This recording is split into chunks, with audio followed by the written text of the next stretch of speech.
చిన్నప్పటి నుంచి ఎన్నో ప్రశ్నలు మన మదిలో. అంటే ఏది చేయాలన్నా దానికి ఏదో ఒకటి చెప్తూ ఉంటారు. ఇది చేస్తే అది వస్తది. అది చేస్తే ఇది వస్తది. ఏది ఒక లాజికల్‌గా ఆన్సర్ అనేటిది లేదు లైఫ్‌లో. ఒక బతకడం ఎలా? ఒక తినడం ఎలా? ఒక స్కూల్‌కెళ్ళడం ఎలా? కాలేజ్‌కెళ్ళడం ఎలా? అసలు ఎలా ప్రవర్తించాలి మనుషులతో? ఈ సమాజంలో ఎలా బతకాలి అనేది అలా మన తల్లిదండ్రులు గానీ, బయట ఎవరు నేర్పించరు. ఓకే. సో, ఇదంతా వెతుకుతూ ఉంటే నాకు ఈ ప్రశ్నకి సమాధానాలు దొరికినాయి. సో, ఆ సమాధానాలు ఎవరైతే చెప్పారో ఇవాళ తీసుకొచ్చాను మన పాడ్‌కాస్ట్‌కి.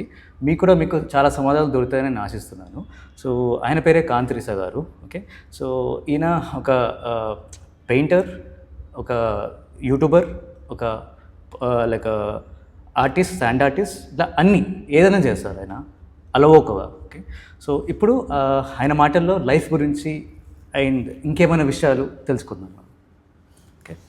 సార్ వెల్కమ్ సార్ పాడ్‌కాస్ట్‌కి. ఓకే. అసలు మొదటిగా మనిషి ఎన్‌లైట్‌మెంట్ అంటే ఏంటి? నిన్న ఒక పెద్ద చర్చ జరిగింది దీని మీద. అసలు how do I know that I'm enlightened? Okay. ఇప్పుడు ఉదాహరణకి ఎగ్జాంపుల్ కోసం చెప్పుకుందాం. ఒక అమ్మాయి పెద్ద మనిషి అయిందని తనకు తెలుస్తుంది, నీ కడుపు నొప్పి వచ్చిందని నీకు తెలుస్తుంది. కానీ ఎన్‌లైటెన్మెంట్ ఏంటందని వేరే వాళ్ళకి తెలియద్దు, నీకు తెలియాలి. ఒకసారి ఓషో చెప్పాడు, మీరు ఎన్‌లైటెన్డ్ అని మీరు ఎందుకు చెప్పుకుంటున్నారు అన్నాడు ఒకడు. అప్పుడు ఓషో ఇచ్చిన జవాబు ఏంటంటే, నాకు తలనొప్పి వస్తే నేనే చెప్పాలి, అట్లనే నాకు జ్ఞానోదయం ఏంటని నా ఒక్కడికే తెలుస్తుంది, ఎవరికి తెలియదు అన్నాడు. ఎక్స్ట్రీమ్లీ పర్సనల్ అది. దానికి ఇప్పుడు ఎవరెవరైతే ఎన్‌లైటెన్డ్ బీయింగ్స్ ఉన్నారో వాళ్ళు చేసే పనులను మనం లెక్కలోకి తీసుకోవద్దు, వాళ్ళ స్థితిని లెక్కలోకి తీసుకోవాలి. ఒకవేళ ఆ స్థితి ఎట్టిది అంటే స్వయం పట్ల సంశయం లేని స్థితి, అది ఒక జ్ఞానోదయ స్థితి కింద లెక్క. ఆ వ్యక్తి సమాజ సేవ చేయొచ్చు, చేయకపోవచ్చు, అన్నదానాలు చేయొచ్చు, చేయకపోవచ్చు, కుచ్చు వరకునే పడతారు. లేదా ఏమీ చేయకుండా అట్లా ఊరికి ఉండిపోవచ్చు. లేదా లైఫ్ అంతా చాలా అద్భుతాలు చేయొచ్చు, ప్రసంగాలు ఇవ్వచ్చు. ఇది చేసే చేష్ట. కానీ లోపల స్థితి ఏంటంటే అతని పట్ల, అతని జీవన విధానం పట్ల అతనికి సంశయమే లేదు. He's flowing like a water. అట్లా మన డే టు డే లైఫ్లో డౌట్లెస్గా నీ మూమెంట్ ఉంటే అదొక ఆ స్టేట్లో మీరున్నట్టు. రెండోది, ఆ స్టేట్కి ఉన్న వాళ్ళ యొక్క జీవన విధానం ఎట్లా ఉంటుందంటే వాళ్ళకి పరిచింతన ఉండదు, దేనికోసం ఎదురు చూడరు, అంతర్గతంగా భేదభావం ఉండకూడదు, వ్యవహారికంగా ఉండని. ఈ మైక్ ఎవరిదంటే వాళ్ళది, ఈ కుర్చీ ఎవరిదంటే మీది. వ్యవహారం కోసం నీది నాదని తెలుసుకో, కానీ నిజంగా తెలుసుకో, ఇక్కడ ఎవరిది ఏది కాదు. ఎవ్వడు ఏది తీసుకురాలేదు, ఎవడిది తీసుకుపోడు. సొంతం అనేది ఒక పెద్ద అబద్ధం. వ్యవహారికంగా ఇప్పుడు ఇల్లు రిజిస్టర్ చేయించుకోవాలి, నీ పేరు మీదే చేయించుకో, కానీ నీ యొక్క ఆనందాన్ని దాన్ని తాకట్టు పెట్టకు. అవసరమైతే వదిలేసిపోవడానికి సిద్ధంగా ఉండే సంతకం పెట్టు. ఎవరో ఒకరోజు చచ్చిపోతారని తెలుసుకుని పెళ్లి చేసుకో. నేను పోవచ్చు, వాళ్ళు పోవచ్చు, పుట్టిన పిల్లలు పోవచ్చు. ఇది నిరాశవాదం కాదు, వాస్తవాన్ని అంగీకరించడం. సో జ్ఞానోదయం అన్నది ఒక బ్రూటల్ రియాలిటీని నువ్వు దర్శించుకోవడం అంతే తప్ప ఏదో ఫిలాసఫీగా ఉండడం, ఇట్లా తన్మయత్వంలో ఉండడం, ఇదంతా మనిషి కల్పన. రియల్గా ఏంది, you become ordinary again. So ఈ మూడు విషయాలు ఎవరన్నా చెక్ చేసుకుంటే అది లిట్మస్ టెస్ట్. నువ్వు పరిచింతన ఉందా, ఇంకా నీకు విషయం అర్థం కాలేదు. నువ్వు దేనికోసం ఎదురు చూస్తున్నావా, సక్సెస్ కావచ్చు, మనిషి కావచ్చు, బస్సు కావచ్చు, నువ్వు దేనికోసం ఎదురు చూస్తలేవు. నువ్వు నీ పనిలో ఉండగా వచ్చేది వస్తుంది, పోయేది పోతుంది. మూడోది, స్వపర భేదాలు ఏమీ లేవు, సత్యం అందరికి ఒకటే ఉంటుంది. ఇది తెలుసుకుంటే సరిపోతుంది. ఓకే. అంటే ఇప్పుడు నెక్స్ట్ క్వశ్చన్, ఎన్‌లైట్‌మెంట్ ఎలా సాధించాలి అడగడం కరెక్టా, లేదా ఎలా తొందరగా అసలు ఎన్‌లైటెన్ కానివాడు లేడు, అసలు సాధించేది కాదు అది. ఎవ్వడు ఎన్‌లైటెన్ అవ్వలేడు. ఎన్‌లైటెన్మెంట్కి అడ్డొచ్చే వాటిని తొలగించడం ఈ కార్యక్రమం అంతే. అడవిలో దారి ఆల్రెడీ ఉంది, జస్ట్ నువ్వు మొక్కలు తొలగిస్తున్నావు అంతే. బేసికల్గా ఇది క్రియేట్ చేసేది కాదు, ఓన్లీ ప్రాపంచిక విషయాలు మాత్రమే మనిషి క్రియేట్ చేస్తాడు. ఎగ్జిస్టెన్షియల్గా ఉన్నవి ఏవైతే ఉన్నాయో అవన్నీ ఆల్రెడీ అయ్యే ఉన్నాయి. ఆనందాన్ని నువ్వు సృష్టించలేవు, నువ్వు డిస్ట్రాయ్ కూడా చేయలేవు, కానీ అది కనుమరుగవుతుంది నువ్వు చేసే పనుల వల్ల. ఇప్పుడు నువ్వు ఉద్యోగం చేస్తున్నావు, స్ట్రెస్ వచ్చింది, ఈ క్లౌడ్స్ వల్ల అది రివీల్ అవుతలేదు. నువ్వు కాస్త పక్కకు జరిగితే, మన కరోనా సమయంలో ఒకటి ప్రూవ్ అయింది, వన్యప్రాణులను ఎట్లా సంరక్షించాలని ఎన్జిఓలు ఎన్నో పనిచేస్తున్నాయి. కరోనా వచ్చినాక అందరు నోరు మూసుకుని ఇంట్లో కూర్చోండి అందరు 2 నెలలు 3 నెలలు కూర్చున్నారు. వాటర్ అంతా క్లీన్ అయిపోయింది, ఒక్క ఎన్జిఓ లేదు. ఎక్కడెక్కడి నుంచో జింకలు ముంబైలోకి వచ్చినాయి. ఎయిర్పోర్ట్లో తిరిగినాయి, ఎప్పుడు చూడండి పక్షుల జాతులన్నీ వచ్చినాయి, మా ఫ్రెండ్ ఫోటోలు పెట్టాడు. రీసోర్సెస్ అంతా క్లీన్ అయిపోయినాయి. నువ్వు మనిషి చెడగొడుతున్నాడు. యాక్చువల్లీ మనిషి మానవజాతి అంతరిస్తే ప్రకృతి జస్ట్ 3 monthsలో పర్ఫెక్ట్ అయిపోతుంది. ఓకే. అందుకని జ్ఞానోదయం అన్నది నీ జన్మసిద్ధ అధికారం. It is your birth right. ఇది మనం వ్యవహారికంగా భాషలో రైట్ అని వాడుతున్నా. That is your birth nature. అది సో నువ్వు అది రైట్ అంటే నువ్వు పోరాడి సాధించుకునేది.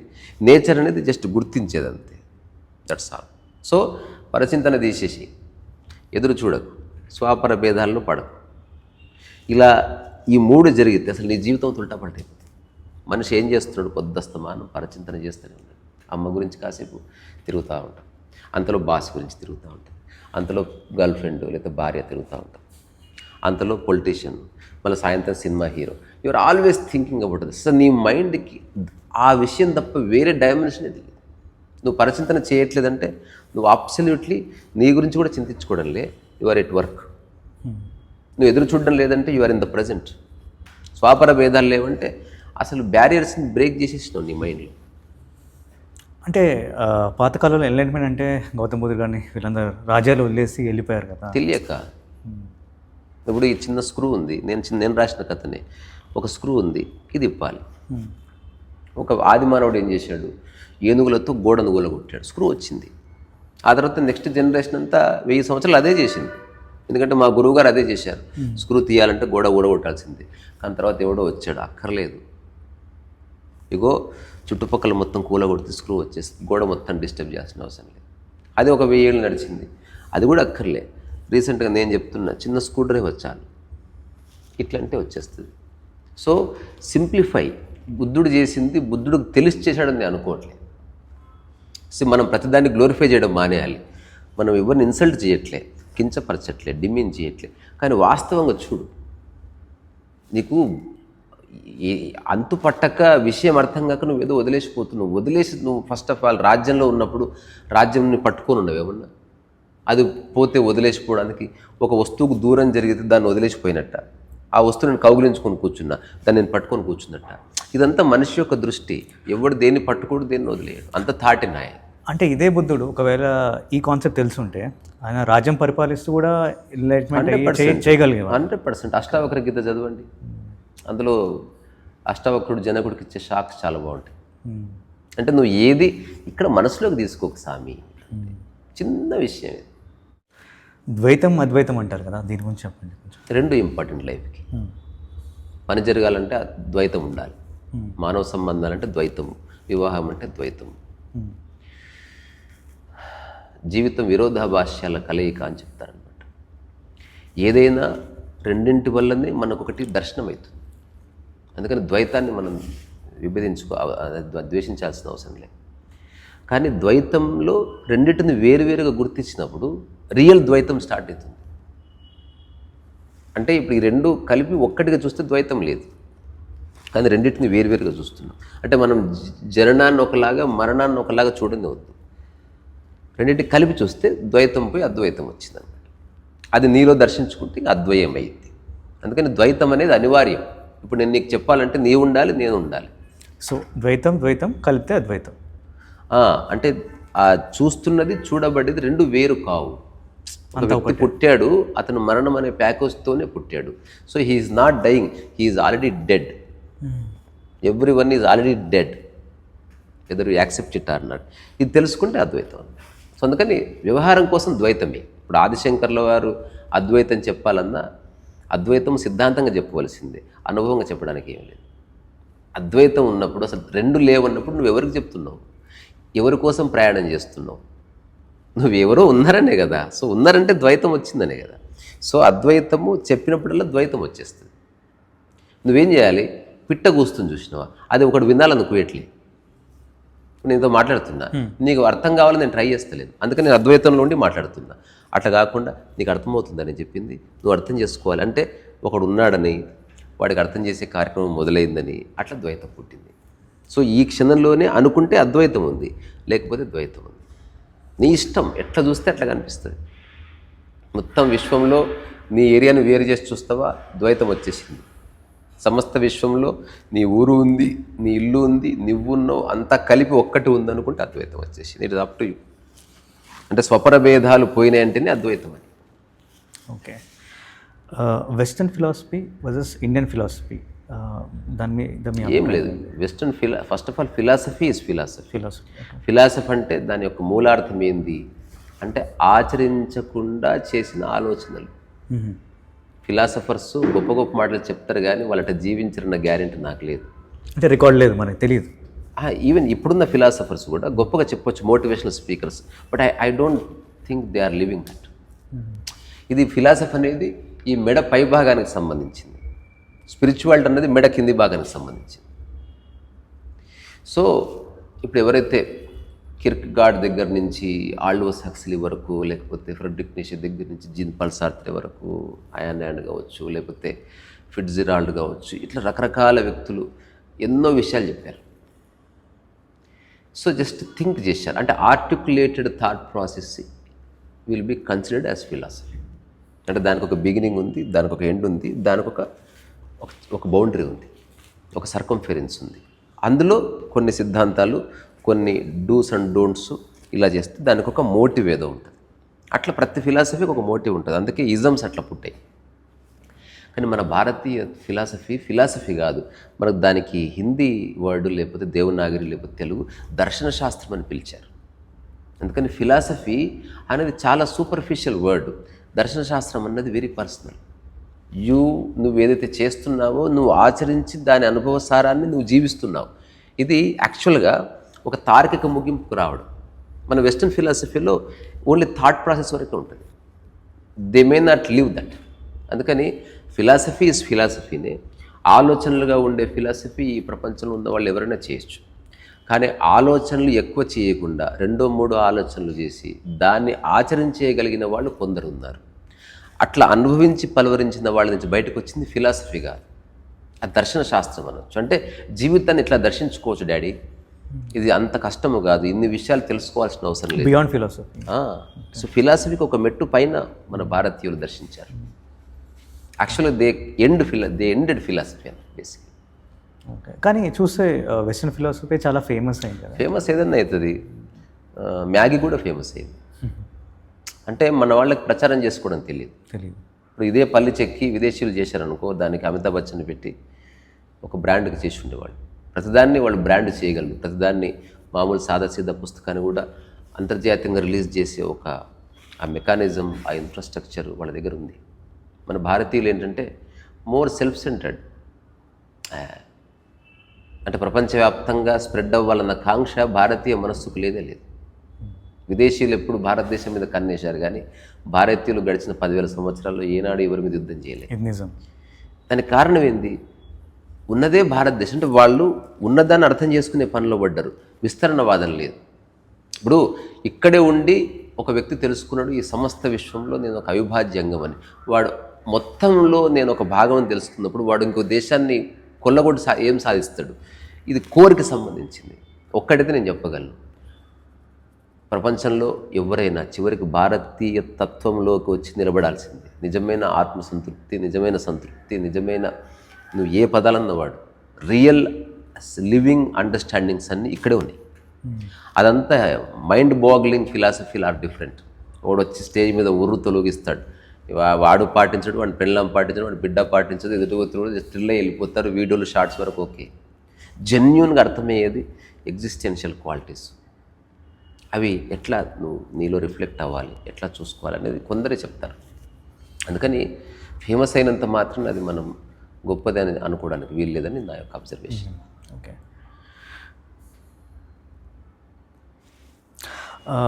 నీషే ఫిలాసఫీ ఒకటి ఉంది.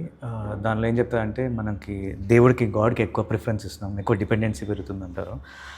అదే మన ఇక్కడ కూడా అదే జరుగుతుందని ఫీలింగ్ ఎక్కువ ఇండియాలో. ఎక్కడన్నా జరుగుతుంది. గాడ్కి డిపెండెన్స్ ఎక్కువ అవుతుంది, అంటే మనం చేసే ఎఫర్ట్ కానీ ఏం ఉండట్లేదు యాక్చువల్లీ. సో దీన్ని ఎట్లా తీసుకోవాలి? ఎక్కడైనా ఉన్నది ఒకటే. ఇప్పుడు ఒకప్పుడు అంటే భారతదేశము అమెరికా వేరు, కానీ ఒక గడిచిన 15 సంవత్సరాల్లో దెర్ ఇస్ నో డిఫరెన్స్. అందరి దగ్గర టీవీలు వచ్చేసినాయి. ఈ హుడీ అన్ని దేశాలు దొరుకుతుంది, ఈ మైక్ అన్ని దగ్గర దొరుకుతుంది. ఆ బ్యారియర్స్ పోయినాయి. కానీ ఆ బిహేవియర్ అలాగే ఉంది కదా. అలాగే ఉంటుంది. రెండే ఉన్నాయి, బిలీఫ్ సిస్టంలో ఉన్నవా ఎంక్వైరీలో ఉన్నవా అన్నది మానవ జాతిని ఇట్లా వేడి చేస్తారు. Are you believing in something are you enquiring with an open mind without prejudice and preconceived notions. So ఇప్పుడు ఎవరైతే బిలీఫ్ సిస్టంలో ఉన్నారో, బిలీఫ్ అంటే nothing but God or existentialism. You are believe అంటే నీ మైండ్ ఒక దానికి అట్రిబ్యూట్ చేసినావు, అటాచ్ చేసినావు. ఇప్పుడు ఫ్రెడరిక్ నీషే ఎంత కాదనుకున్నా జీసస్ అనే కాన్సెప్ట్లో కొంతకాలం బతకాల్సి వచ్చింది. తర్వాత ఒక టైంలో చాలా ఆవేశంగా ఏం చెప్పాడు, ఒకవేళ జీసస్ కనుక నాకు కనిపిస్తే నడి రోడ్డులో నేను చంపేస్తాను అన్నట్టు. అలా ఎందుకు చెప్పవలసి వచ్చింది? దాని అనుకో అనాలిసిస్ చేస్తే ఒక మంచి థాట్ ప్రాసెస్ ఉంది, కానీ మనుషులు ఒప్పుకోరు కదా. తను ఏం చెప్పాడంటే, దానికి చిన్న ఎగ్జాంపుల్ ఇస్తే అర్థమైంది. అంటే ఈవెన్ ఓషో కూడా నన్ను kill the Buddha what ever. దాని అర్థం డోంట్ డిపెండ్ అపాన్ ఎనీబడి. సమస్యకి సొల్యూషన్ వేరే వాళ్ళలో ఉంది అని అనుకుంటే ఇట్ మే టేక్ టైం. ఒక్క క్వశ్చన్ ఇక్కడ అన్ని విధాలుగా చేస్తాం, చేతులు ఎత్తేస్తాం, మన చేతిలో ఇంకేం లేదు. సో అప్పుడు గవర్నమెంట్ డిపెండెన్స్ అది నీకు సాధ్యంగానే అసలు ఎత్తుకొనే వద్దంటది. ఈ ప్రపంచం అంతా పరిగెడుతుంది కాబట్టి నువ్వు వాళ్ళతో పాటు పరిగెత్తు ఏదో ప్రూవ్ చేయాలన్న థాట్లో ఇవన్నీ చేస్తున్నావు. అంటే చేసేంత వరకు తెలియదు కదా అది అవుతుందో లేదో. చేస్తూనే ఉన్నావు ఆల్రెడీ. ఇప్పుడు మనం చేసేది కూడా అదే. ఇదేదో రోడ్డు మీద సుత్తి వేసుకోవచ్చు, అసలు ఈ స్టూడియోకి మన సుత్తికి ఏ సంబంధం లేదని తెలుసుకుంటే సరిపోతుంది. సో ఇప్పుడు బిలీఫ్ సిస్టంలో ఉంటే ఎలా ఉంటుంది, బియాండ్ బిలీఫ్ ఉంటే నీ యొక్క యాటిట్యూడ్ ఎలా ఉంటుంది అన్నది చిన్న ఎగ్జాంపుల్ ఇస్తా. ఆ తర్వాత మనం మళ్ళీ వేరే మాట్లాడుకుందాం. ఇక్కడ నీకు ఒక అమ్మాయికి కాలుకి దెబ్బ తాకింది, లేదా ఒక అబ్బాయికి కాలుకి దెబ్బ తాకి కాళ్ళు ముళ్ళు గుద్దిగింది. వెంటనే వాళ్ళ అమ్మకు ఫోన్ చేసింది, వాళ్ళ నాయనకు ఫోన్ చేసింది. ఎవరో సానుభూతి చూపించారు. ఆ తర్వాత హాస్పిటల్ కయ్య ఏడ్చింది, హాస్పిటల్ తీసుకెళ్లారు. ఎవరెవరు వచ్చారు. ఆ తర్వాత ఒకరు అన్నారు, ఇది ఏ రోజు ప్రతి శనివారం దీనికి ఇట్లా అవుతుందని వాళ్ళ బిలీఫ్ అంట కట్టారు. వాడు అన్నాడు, నువ్వు పోవద్దు అంటే నా మాట ఎప్పుడు నువ్వు ఎప్పుడు నా మాట కూడా ఇట్లే నీ మీద తెచ్చుకుంటావు ఒకడు అన్నాడు. ఇంకోటి ఇట్లా రకరకాల. సో పోస్ట్ పోన్ అయితే వస్తుంది. డాక్టర్ రాగానే డాక్టర్ని పని చేయనియట్లే, మా అమ్మాయిని జాగ్రత్త చూసుకోండి, అదే ఇది. ఇప్పుడు అదే అమ్మాయి అడవిలో వెళ్తుంది, నిజంగా అదే ముళ్ళు గుచ్చుకుంది. సానుభూతి చూపేవాడు ఒక్కడు లేడు, నువ్వు ఏడ్చినా ఓదార్చేవాడు లేడు అని తనకు 100% తెలిస్తే శరీరం ఎంత ఏడవాలనో అంతే ఏడుస్తుంది. She never waste her time and energy, because అక్కడ ఎవడూ లేడు. అప్పుడు తను ఏం చేస్తుంది, మొట్టమొదటిసారి సమస్యను చూస్తుంది. ఆ ముళ్ళు తీయాలంటే పాక్కుంటా అయినా పోయి వీళ్ళతో ఒక పనిముట్టు తయారు చేసుకొని ఆ ప్రాబ్లమ్ని క్లియర్ చేసుకుంటుంది. ఎవరికైనా ఒక అట్మోస్ట్ ఇంటెలిజెన్స్ ఉంది, కానీ మనం ఏం చేస్తున్నాం, ఎవరో వచ్చి నాకేదో చేస్తారు అనడంతోనే నీకు ప్రొలాంగేషన్ స్టార్ట్ అయిపోతుంది, డిపెండెన్సీ వచ్చేస్తుంది, స్ట్రెస్ వచ్చేస్తుంది, అన్నెసెసరీ ఇంబ్యాలెన్స్డ్ ఎమోషన్స్ వచ్చేస్తాయి. సో ఫ్రెడరిక్ నీషే అంటే ఏమంటాడంటే, అసలు జీసస్ అనేవాడు భూమి మీద లేనప్పుడు మనిషికి ఏదైనా సమస్య వస్తే తనకు తాను సాల్వ్ చేసుకునేవాడు, ఒక ఇంటెలిజెంట్ సమాజం ఉండేది. ఎప్పుడైతే జీసస్ నేనున్నాను అన్నాడు, ప్రతి పనికిరాని విషయానికి వెళ్తున్నారు, చెప్పుకుంటున్నారు, they are not doing anything. అరే బాబు, అందుకే I want to kill Jesus అంటే దాని అర్థం నీ మనసులో జీసస్ తీసి పక్కన పెట్టు. నీ లైఫ్లో నువ్వు దాదాపు 99 ప్రాబ్లమ్స్కి నీ దగ్గరే సొల్యూషన్ ఉంది. ప్రతిదానికి చర్చికి వెళ్ళకు, ప్రతిదానికి జీసస్ మీద ఆధారపడకు, ప్రతిదానికి దేవుడి మీద ఆధారపడకు. ఎప్పుడు ఆకాశం వైపు చూసి నా జీవితం ఎట్లా అనకు, నువ్వు సరిగ్గా చూడు, you find your own solution, then you become intelligent again అనే కాంటెక్స్ట్ చెప్పాడు నీషే. అట్లా కొన్ని విషయాలు ఉన్నాయి చాలా ప్రొఫౌండ్గా అర్థం చేసుకోవాల్సినవి. అంటే ఇంకా కార్నర్ అయిపోతే, ఇంకా సొల్యూషన్ దొరకకపోతే ఇంకా ఫైనల్గా అట్లా ఉండదు, ఏదో ఒకటి దొరుకుతుంది. 3 ఉన్నాయి అబ్బా. ఒకటి, ఏదైనా ప్రాబ్లం వచ్చింది, సొల్యూషన్ ఉంది అని తెలిస్తే బాధపడకు, బికాజ్ సొల్యూషన్ ఉంది కాబట్టి. 2, ప్రాబ్లం వచ్చింది, సొల్యూషన్ ఉంది కానీ నీ చేతులు లేదు, వేరే వాళ్ళ చేతులు ఉంది అని తెలుసు కాబట్టి బాధపడకు. 3, సొల్యూషన్ లేదని తెలిసింది కాబట్టి బాధపడకు. ఎట్లా చూసుకున్నా బాధపడకు. ఇది నువ్వు చేయవలసింది. అంటే ఏమన్నా కానీ ఇప్పుడు నీ లైఫ్లో సక్సెస్గా ఫెయిల్యూర్గా మేక్ షూర్ ఇప్పుడే రాసి పెట్టుకో, చిరునవ్వు పోనీయకు, చింతించకు, బాధపడకు. నువ్వు జన్మ తీసుకున్నది ఎగ్జిస్టెన్స్లో అది లేనే లేదు, అది మనిషి ప్రపంచంలో పోల్చుకోవడం వల్ల బాధపడుతున్నాడు అంతే. అరే నేను ట్రై చేసినా వర్కౌట్ కాలే, చక్కగా పాట పాడుకో, దానికి నీ అంతరంగ స్థితులకి ఏం సంబంధం అని గుర్తించాలి. సో మనిషి ఏం చేస్తున్నాడు, లింక్ సెట్ అయిపోయింది. దానికి తన యొక్క మూల స్థితిని లింక్ చేయాలి. ఐఎమ్ సారీ యార్, మా బాస్ తిట్టాడు, ఈ విషయం గురించి తిట్టాడు అని చెప్పి ఐఎమ్ నాట్ సాడ్, నేను చూశాను ఎందుకు తిట్టాడు, ఇది తెలుసుకోవాల్సింది. సో ఒక మనిషి అజ్ఞాని అని ప్రూవ్ చేసేది వాడు పనికిరాని విషయాల్లో పడే బాధనే. నేనంటే అసలు మనిషి ఎప్పుడూ బాధపడకూడదు. పశ్చాత్తాపం వేరు, బాధపడకూడదు. రిగ్రెట్ అనేది ఓకే ఇలా తెలిసి చేసినా తెలియక చేసిన బాధ అనేది అసలు ఏదైనా బాధపడకూడదు. తెలియక చేస్తే తెలుసుకో, తెలిసి చేస్తే బాధ ఎందుకు? నువ్వు తెలుసుకోవాల్సింది ఎలా చేయాలని. బాధ వచ్చిందంటే నువ్వు జరిగిపోయిన సంఘటనని మళ్ళీ వర్తమానంలో తెచ్చి వేసుకుని దాని దిక్కు చూస్తుంటే నీకు బాధ వస్తుంది. So life is all about being in the present. Okay. ఒక కొత్త మతం అవసరం అంటారా? అంటే చాలా మతాలు ఉన్నాయి, అట్లానే హ్యాపీగా ఉన్నారు, అన్ని మతాలు ఉన్నాయి. కానీ మనకు సంఖ్యని బేస్ చేసుకున్న మతాలు ప్రొఫౌండ్గా కనిపిస్తున్నాయి. కరెక్ట్. ప్రతి డాడీ ఒక రిలీజియస్ లీడరే, ప్రతి మమ్మ ఒక రిలీజియస్ లీడరే. వాళ్ళు బలవంతం చేస్తున్నారు, ఇలాగే లేవాలి, నో 6 అయింది లేవాలి. ఇది కూడా మతమే. నువ్వు పక్కవాడిని వదిలేస్తేనే నువ్వు మతాన్ని వదిలేసినట్టు. అంటే నేను ఒక్కడిని ఈ భూమి మీద ఏ మతం లేనివాడిని, నేను ఎవరిని పట్టించుకోను. 9 ఏళ్ళు వేసినా ఓకే, నాకు నా పక్కన వాడు ఏం పని చేసినా ఓకే, చేయకపోయినా ఓకే. నేను పూర్తి స్వేచ్ఛలో ఉన్న, ఎదుటి వ్యక్తికి స్వేచ్ఛలో వాడు ఉన్నాడు, నేను ఇచ్చేది నేనే వాడిని కౌనికిసుక కొట్టండి. ప్రతి మనిషి ఇట్లా ఎవరికి తండ్రి ఉన్నాడో కొడుకుని రూల్ చేస్తున్నాడు. అది కూడా ఒక మతం యొక్క మతం అంటే నథింగ్ బట్ మైండ్ అని. నాది నువ్వు వినాలి, నేను చెప్పింది నువ్వు వినాలి. అందరూ పనికిరాని విషయాలు చెప్తారు. మూలంలో చూస్తే everybody is a religious leader. వాళ్ళకి టైం బాగుంటే ఆ కుటుంబాల్లో ఇప్పుడు వాళ్ళు చెప్పేది 2 వింటున్నారు, అందరు కలిసి మీరు మాకు కూడా చెప్పినట్టు లీడర్ అయిపోతారు. సో ఇప్పుడు 1400 సంవత్సరాలు 2500 సంవత్సరాల నుంచి ఒకటి కొనసాగుతుంది కాబట్టి వాళ్ళకు సంఖ్యాబలం ఉంది. అట్లా సంఖ్యాబలము లేని మతాలు అసంఖ్యాకంగా ఉన్నాయి. అందుకని మతాలు అవసరమా అంటే అసలు అవసరమే లేదు. కానీ మతమే వస్తుంది, అభిమతం. అంటే ఇది నా యొక్క విష్, ఇది నువ్వు చేసి తీరాలి. ప్రతి అత్త ఒక రిలీజియస్ లీడరే. నేనైతే క్లియర్గా చూస్తున్నా, వాళ్ళకి సుడిబాలేక అట్లా వీళ్ళలో మిగిలిపోయారు. కానీ వాళ్ళు బయట నుంచి మామూలుగా వచ్చి ఇంటికి రాగానే వాళ్ళకి ఏదో అవుతుంది. They act something abnormally. ఇది ఎవరు ఇక్కడ పెట్టిరు, పెట్టకూడదు, ఎన్నిసార్లు చెప్పాలి బేటా, ఎగ్దం వాళ్ళ లోపల వచ్చేస్తుంది ఒక ఈగో. నా మాట నెగ్గాలనుకుంటున్నాను, చెప్పు, నీ మాట వింటారు, లేకపోతే లేదు. దెన్ ఇట్స్ నాట్ చెప్పడం వరకే మనం బ్రహ్మాండంగా చెప్పు.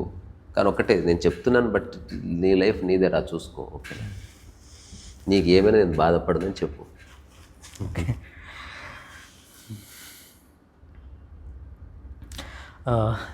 నెక్స్ట్ క్వశ్చన్, స్థితి అంటే ఏంటి? రెండు ఉన్నాయి. ఒకటి స్టాటిక్, రెండోది డైనమిక్. ఈ డైనమిక్ అన్నది మన మనిషి యొక్క స్థితి అనమాట. గుండె కొట్టుకుంటుంది, కానీ ఎక్కువ కొట్టుకోవట్లేదు, తక్కువ కొట్టుకోవట్లేదు. ఇదే స్థితి అంటే. కారు పోతుంది, ఇటుపక్క పోవట్లేదు, ఇటుపక్క పోవట్లేదు, యువర్ జస్ట్ దేర్. ఎవరైనా బైక్ వచ్చింది, ఇట్లా పోయి మళ్ళీ స్ట్రైట్ అయిపోయింది, ఇట్లా పోయి మళ్ళీ స్ట్రైట్ అయిపోయింది. Your always there. స్థితి అంటే అది డైనమిక్ అనమాట. స్టాటిక్ అంటే ఒక రాయి ఉంది, ఎప్పటి నుంచో అక్కడ పడుంది. ఈ బల్ల ఉంది, ఇది స్టాటిక్. ఇది కూడా ఒక స్థితిని అనుభవిస్తుంది కదా, దానికి అందులో ఆర్గానిజం లైఫ్ లేదు. ఇదే ఇట్లనే కూర్చున్నాడు రమణ మహర్షి. అందరు దాన్ని ఆశ్చర్యపోయి, అసలు ఒక మనిషి అయి ఉండి అట్లా కూర్చోవడం మామూలు విషయం కాదండి అన్నారు. ఎవరన్నా బల్లను చూసి ఆశ్చర్యపోతారా? అరే ఎన్నేళ్ళుగా బల్ల కదలకుండా ఉంది. బల్ల అంటేనే కదలకుండా ఉండేది. సో స్థితులు 2 రకాలు. మెకానికల్గా ఉండొచ్చు. ఈ ఫ్యాన్ కూడా దీన్ని ఒక అద్భుతమైన స్థితి. అట్లా వెలుగుతూ ఉంది, బుద్ధుడి కంటే బ్రైట్గా వెలుగుతూ ఉంటుంది. కరెంట్ ఉంటే వెలుగుతూ ఉంటుంది. దానికి స్వపర భేదాలు ఏమీ లేవు. ఎవరున్నా వాళ్ళకి దాని కాంతి అంతర్వేస్తుంది. ఇది డెడ్ అనమాట. అంటే ఇది మెకానికల్. దానికి ఏమంటారు, స్ఫురణ లేదు, దానికి చైతన్యం లేదు, స్పందన లేదు, మెకానికల్గా. సో ఇప్పుడు ఒక ఉద్యోగి యొక్క స్థితి మెకానికల్గా ఉంటుంది. రండి కూర్చోండి, ప్లీజ్ ప్లీజ్ ఇచ్చండి, నమస్కారం, ఆల్ ద బెస్ట్. ఇదంతా mechanical. Is not real in that. అది రమణ మహర్షి స్థితి ఒరిజినల్. నిజమైన స్థితి ఎగ్జిస్టెన్షియల్ ఏంటంటే అసలు వేరే వాళ్ళ గురించి ధ్యాస లేకపోవడం నిజమైన స్థితి. కానీ ఇదే స్థితి మనం మెకానికల్ లైఫ్లో అప్లై చేయలేము 100%. ఇంకో చేస్తే చెయ్యి, లేకపోతే లేదు. నేను చెప్పేది స్థితి అంటే ఏందని ఒక అనాలిసిస్. ఎవడి సావు వాడు వస్తాడు. అన్నీ చేయాలని లేదు, అట్లీస్ట్ 10% చెయ్యి. అంటే ప్రాబ్లం అంతా అక్కడే వస్తుంది. మెకానికల్ నేను చేస్తున్నా. నేను తెలుసుకునేది ఏంటంటే నువ్వు నీలా ఉండు, అన్నీ ఆటోమేటిక్గా సర్దుకుంటాయి. నువ్వు అందరి కోసం మారుతుపోయినావు అనుకో, అసలు నీవేందో నీకు తెలియకుండా పోతుంది. ఇప్పుడు నేను ఎవరింటికి వెళ్ళినా హాయిగా నాకు నచ్చినట్టు కూర్చుంటా. నేను కొన్ని విషయాలు తెలుసుకున్నా. I don't touch anything. నేను ఎవరి విషయాలు ఎంక్వైరీ చేయను. నా జీవితంలో అడగను, ఈ కాస్ట్ ఎంత అండి, ఇల్లు మీది, ఏం కులం, మీరు ఏమట్లు అని అడగనే. ఎందుకు ఈ మధ్య ఎట్లున్నారు, కొంచెం బక్కగయ్యారు మరి ఈ మధ్య. అసలు ఏది అడగలే. నా పర్పస్ అది కానీ కాదు. నేను ఎక్కడికన్నా వెళితే నా ఇంట్లో ఎట్లయితే నేను కూర్చోడానికి ఒక 2 ఫీట్ల ప్లేస్ చాలు. ఆ 2 ఫీట్ల కూర్చొని నేను 50 ఏళ్ళైనా ఉంటాను అక్కడ. అసలు వాళ్ళు వెయిట్ చేసి బోర్ అవ్వాల్సిందే. I don't ask anything. ఇప్పటి వరకు నేను నా అంతగా ఒక వ్యక్తిని ఒక ప్రశ్న అడగలే. దాని అర్థం అడగొద్దని కాదు, తెలుసుకుని నేనేం చేయాలి. ఇప్పుడు ఈ అద్దాలు ఎక్కడ కొన్నావు తెలుసుకుని నేనేం చేయాలి, దీని రెంట్ ఎంత తెలుసుకుని నేనేం చేయాలి, ఇది ఎవరు కట్టారు తెలుసుకుని నేనేం చేయాలి. ఇన్నని తెలుసుకుంటావు. తెలుసుకోవాల్సింది ఒక్కటి తెలుసుకో, అదేంటంటే అన్నీ తెలుసుకోకని తెలుసుకో. సో ఈ స్థితి అంటే you don't have to know many things. నీవు స్థితిలో అట్లా ఉండిపో. అంటే ఇక్కడ నువ్వు వేరే వాళ్ళ గురించి ఆలోచించొద్దు, నీ పనిలో నువ్వు రమించు. అట్లా ఒక 3-4 ఏళ్ళు ఉందో అనుకో, నీ చుట్టూ ఏవేవి ఉండాలా ఉంటాయి, ఏవి వెళ్ళిపోవాలా వెళ్ళిపోతాయి. Then everything will be all right. Ramana Maharshi స్థితి అలాగే ఓషో స్థితి రెండింటికి ఒకటే. గాఢ నిద్ర అందరిది ఒకటే. స్థితులు మార్పు ఉండదు.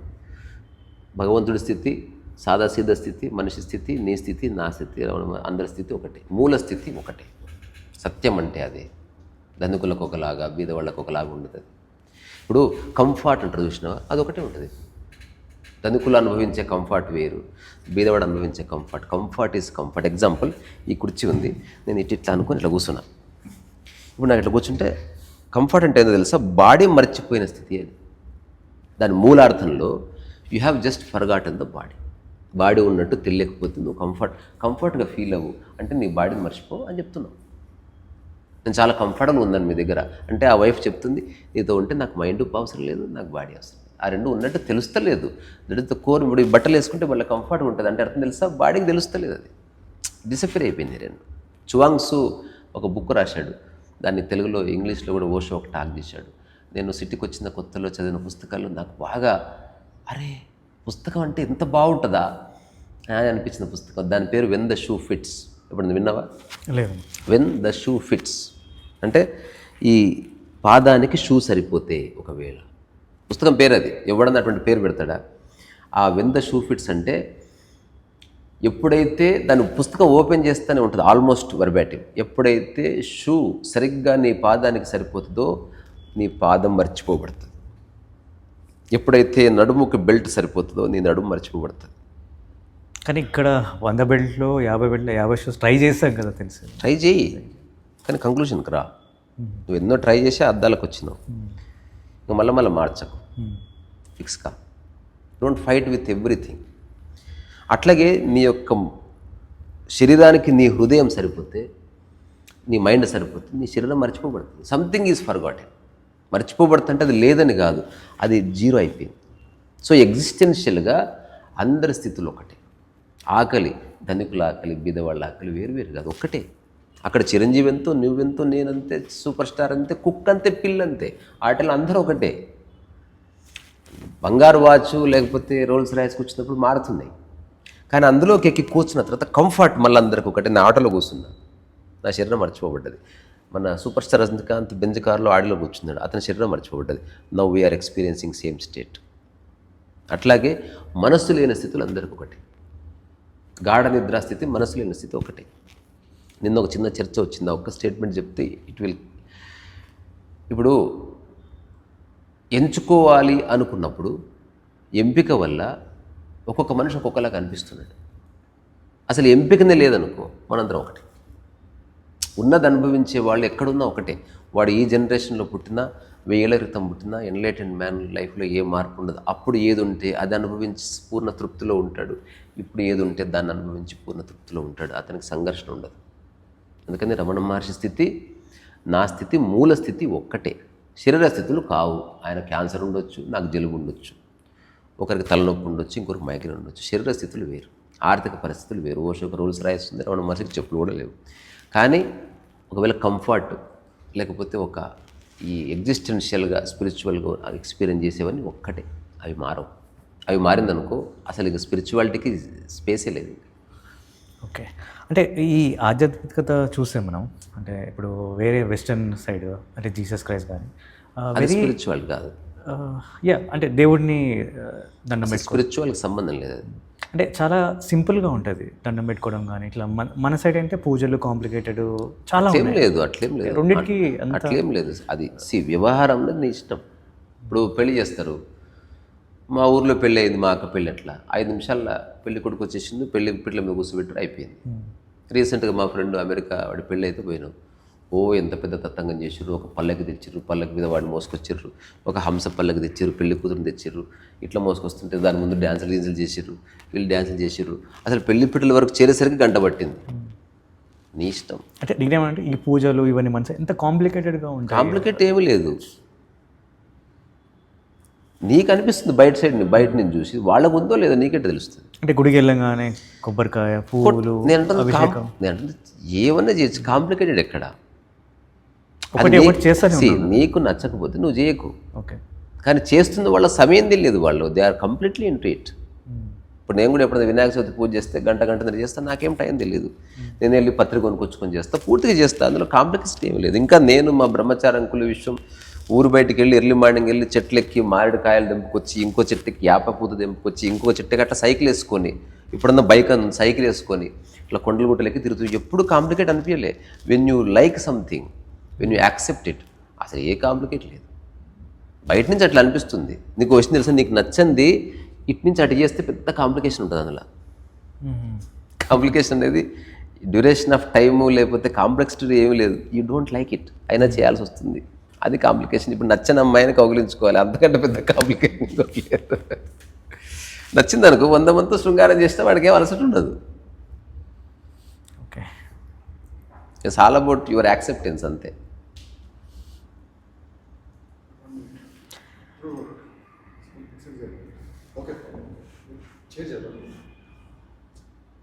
చేరంటే జరుపు కంప్లీట్గా సార్.